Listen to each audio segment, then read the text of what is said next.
Alô você, meu querido, minha querida. Que bom que você chegou até aqui. Sinal que o professor Montanha pode te ajudar. Nós vamos começar hoje o nosso curso de bioquímica, sim, a junção dos elementos químicos, uma visão interdisciplinar com a biologia.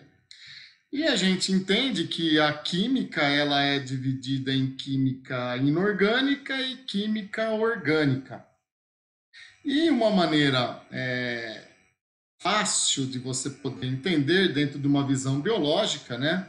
As moléculas orgânicas, aquela que é abraçado dentro da química orgânica, de uma maneira muito simples de você entender, são aquelas que são sintetizadas, são produzidas a partir de moléculas inorgânicas. Então, os organismos, seja ele um animal, seja ele um vegetal, seja ele um paramécio, qualquer ser vivo que passe a pegar moléculas inorgânicas, juntar essas moléculas e produzir uma molécula nova, essa molécula construída por um organismo é molécula orgânica. O pessoal lá da química gosta muito de falar que as moléculas orgânicas, essas moléculas de alto grau de complexidade, apresentam em suas fórmulas químicas basicamente o chão da vida, né? Chão, carbono, hidrogênio, oxigênio, nitrogênio. Os químicos mais elaborados, aqueles que gostam com uma maior profundidade, chegam a falar do CHOMPS, né? Tomar aquele CHOMPSzinho, CHOMPS, carbono, hidrogênio, oxigênio, nitrogênio, fósforo e enxofre, abreviação de CHOMPS. Enfim, seja como for, qualquer dúvida aí em relação a essa parte química mesmo, procure seu professor de química, ok?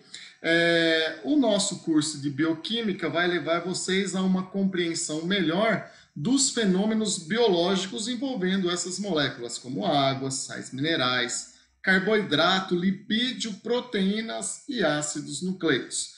Esse curso que nós veremos aí, nessas 5 aulas, vão abranger, e isso é muito importante depois para você poder ter uma visão mais completa de síntese proteica, de fotossíntese, de respiração, de osmose.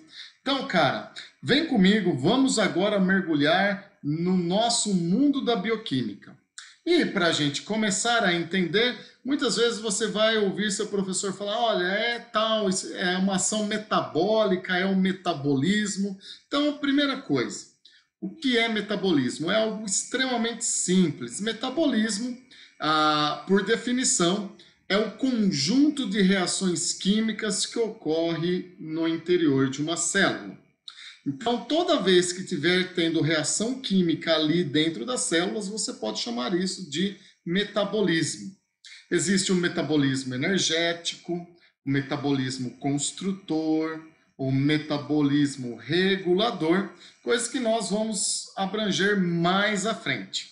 Mas é muito interessante também entender que existem metabolismos que vão construir as moléculas. E o metabolismo que constrói uma molécula, por exemplo, quando você pega água, pega gás carbônico, e os vegetais juntam isso para formar a glicose, nós chamamos isso de metabolismo anabólico. Então, o anabolismo é aquele metabolismo que irá construir as moléculas. Guarda-se uma maneira, né? O pessoal que usa anabolizante pensa que está construindo fibras musculares. Então dá para você fazer essa jogadinha aí. Metabolismo anabólico, anabolizante, construção, ok? Um exemplo disso, como eu já dei aí, então, é a fotossíntese. Mas do mesmo jeito que o nosso organismo vai construindo as moléculas, existe também um metabolismo que quebra essas moléculas. Por exemplo, essa glicose que foi construído na fotossíntese será quebrado na respiração. E aí a gente fala em metabolismo catabólico. Tá? O catabolismo é reações químicas que vão quebrar as moléculas. Por exemplo, a digestão é um outro exemplo de metabolismo catabólico. Então, as proteínas serão quebradas durante a digestão, serão catabolizadas para virar aminoácidos. Para você fazer aí uma relação, lembra que a catástrofe quebra tudo. O catabolismo, então, é uma reação química, um metabolismo de quebra. Então, entendendo que são metabolismos anabólicos e catabólicos, nós vamos agora, então, aprofundar na nossa primeira molécula, e é uma molécula inorgânica, é a água. Pois bem, a água, ela é fundamental. O nosso planeta Terra tem 2/3 de água, né? E por ter tanta água assim, né, ela se torna essencial para toda forma de vida. Aonde que eles procuram vida extraterrestre? Em planetas que tenham água na forma líquida. Okay? E por que essa água na forma líquida é tão importante? É o assunto básico dessa aula. Olha só, a primeira pergunta.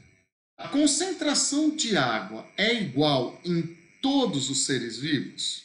Você imagina que a quantidade de água que tem em você também tem num cacto, também tem numa cascavel? Então nós vamos começar a entender a concentração de água, e essa concentração de água vai variar de acordo com a espécie. Você faz ideia de qual é a espécie, qual é o ser vivo que tem maior concentração de água no seu corpo? Tá aí, ó. Claro, a água viva. Ela tem cerca de 96% de água. Se eu comparar ela com uma cascavel, um réptil, já tem 72% de água. Então é muito interessante você ter a ideia que não é uma constante universal, nem todas as espécies. Vejam só o cacto aí, 67%. Então, a concentração de água é próprio para cada espécie, varia de acordo com a espécie. Mas não é só isso. Se eu pegar uma mesma espécie, por exemplo, nós, seres humanos, será que a concentração de água num recém-nascido, num adulto e no idoso é a mesma? O que você acha? Então, olha aí, uma criança, aí, um recém-nascido, tem cerca de 80% da constituição corpórea feito de água. Já um adulto, ele vai para 75%. E em uma pessoa idosa já cai em 60%. Vamos traçar aí uma linha, aí, uma lógica. Quanto mais jovem for, maior a concentração de água. Quanto maior a idade, quanto mais avançado for a idade, menor a concentração de água. Ok? Mas, se eu pegar, por exemplo, o Marcão aí, grandioso goleiro do Palmeiras, será que a concentração de água no seu corpo, nos seus órgãos, também são as mesmas de um osso, de um fígado? Vamos dar uma olhadinha também a concentração de água, se ela vai variar de acordo com o órgão. Então, olha só, um cérebro, um encéfalo, ele tem cerca de 75% de água. Já os ossos, essa concentração cai para 24% de água. E aí tem uma coisa muito interessante. A atividade metabólica do osso, você acha que ela é alta ou que ela é baixa? Isso aí. O metabolismo do osso é muito baixo. Grande concentração nele, nós encontramos aí bastante cálcio, né? E a atividade metabólica do encéfalo é extremamente alta. Do fígado, o metabolismo do fígado é extremamente alto. E aí vale a pena você ficar muito esperto com isso. Essa informação é extremamente importante. Quanto maior o metabolismo de um órgão, maior a concentração de água nele. Quanto menor o metabolismo de um órgão, menor a concentração de água nele. Então, vamos voltar também um pouquinho. Quem que você acha que tem uma atividade metabólica maior? Uma criança ou um idoso? Isso, a criança. Por isso a concentração de água na criança é maior, porque o metabolismo dela é maior. A concentração de água no idoso é menor, porque a atividade metabólica do idoso também é menor. Então, com isso, a gente passa a entender o seguinte, que essa concentração de água será maior conforme maior o metabolismo. Beleza? Bom, vamos falar agora das propriedades da água. Tá vendo aí essa imagem? A água é o solvente e aí eu estou jogando uma colher de sal, NaCl. Quando o sal cai na água, o NaCl cai na água, o que acontece? Ele passa a ser dissolvido, ele vira Na+, Cl-. E esses íons, ele é fundamental para que o metabolismo dos seres vivos possa acontecer. Então, a água é um ótimo solvente biológico. A gente costuma ouvir aí, né, que a água é o solvente universal. Eu, particularmente, não gosto desse termo, porque se ela é um solvente universal, ela teria que dissolver tudo, e não é verdade. A água não dissolve tudo, mas ela dissolve grande parte dos sais que estão presentes no nosso corpo. Então, a água é um ótimo solvente biológico. Permite, então, que ocorra aí as reações químicas. Uma outra propriedade, que é derivada da primeira, então, é onde ocorrem as reações químicas no nosso corpo. Veja, dentro da célula existe água e permite que tenha metabolismo ali dentro. Entre as células existe água, líquido intersticial. Ali acontecem reações químicas. No nosso sangue, a gente tem o plasma, que tem grande concentração de água. Acontece reações químicas. E já pegando esse gancho, a água ajuda a transportar os nutrientes no nosso organismo. Olha lá, transporte de substâncias pelo plasma, pelo líquido intersticial. Então, além de permitir reações químicas, permitir o metabolismo, essa água também auxilia o transporte de substâncias que nela está diluída. Outra propriedade, veja só essa imagem aí. Nós temos aí a articulação do joelho. Entre um osso e outro osso, nós temos ali uma cápsula. Dentro dessa cápsula aí nós encontramos o líquido sinovial. Esse líquido sinovial, ele diminui o atrito das articulações. Então, a água é extremamente importante nas articulações móveis para reduzir o atrito entre elas.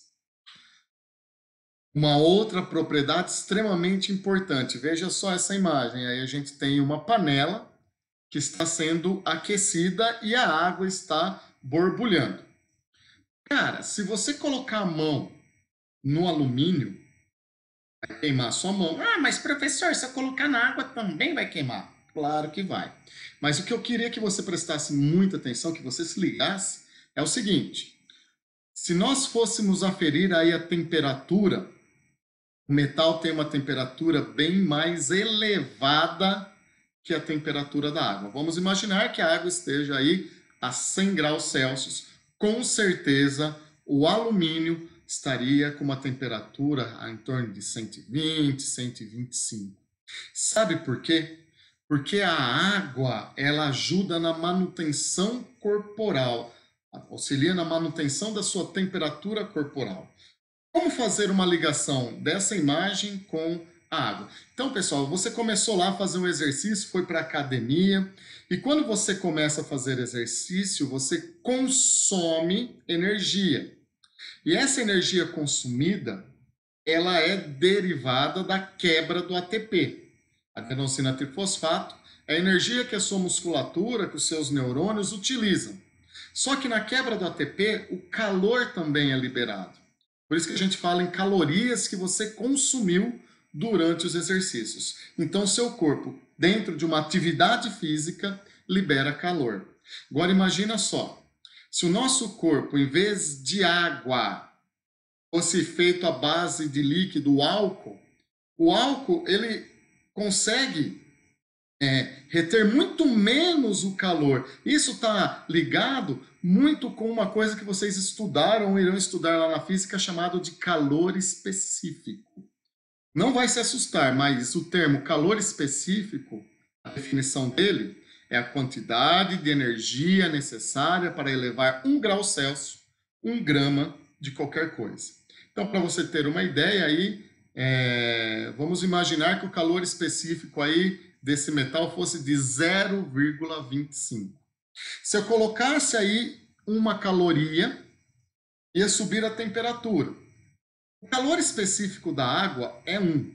Então vejam só, a título de curiosidade, calor específico desse metal 0,25. Se eu fornecer uma caloria, vai subir 4 vezes mais a temperatura do que se eu fornecer uma caloria para a água. Ou seja, você tem que entender, quando você faz atividade física, o calor que você está liberando, a água do seu corpo vai fazer com que esse calor seja absorvido pela água e não eleve a temperatura do seu corpo rapidamente. Mas é inevitável. Uma hora a temperatura do seu corpo vai subir. E quando ela subir, você tem que fazer uma outra coisa. Você tem que transpirar. E o que é a transpiração? Você jogar água na sua pele. E aí vem um outro fenômeno físico muito interessante. Transferência de calor. O calor que você está produzindo aqui no seu interior, aqui dentro de você, vai ser transferido para o suor da sua pele, para a água que está aqui na sua pele. O calor de dentro do seu corpo, transferido para a água, faz com que ela evapore. Fenômeno conhecido como transpiração. E aí, nessa transferência de calor, nessa transpiração, o que vai acontecer? O calor que está dentro do seu corpo é transferido à sua temperatura baixa, porque você não pode ficar com uma temperatura elevada. Quando a sua temperatura chega por volta de 41 graus, as suas enzimas começam a desnaturar e você entra em choque anafilático. Por isso é muito comum quando um antitérmico que o médico está administrando não está fazendo efeito, o pessoal costuma pegar a pessoa e jogar ela dentro de uma banheira com água e gelo, porque tem que abaixar a temperatura do seu corpo. Mas a maneira mais comum que nós aprendemos pela evolução é então jogar a água na pele, o suor, transferir o calor do nosso interior, produzido pelas nossas atividades metabólicas, pelos nossos exercícios físicos, transfere o calor para essa água e ela evapora, a transpiração. Meu querido, minha querida, em relação à água, esses são os principais eventos, importâncias e concentrações dentro do seu corpo.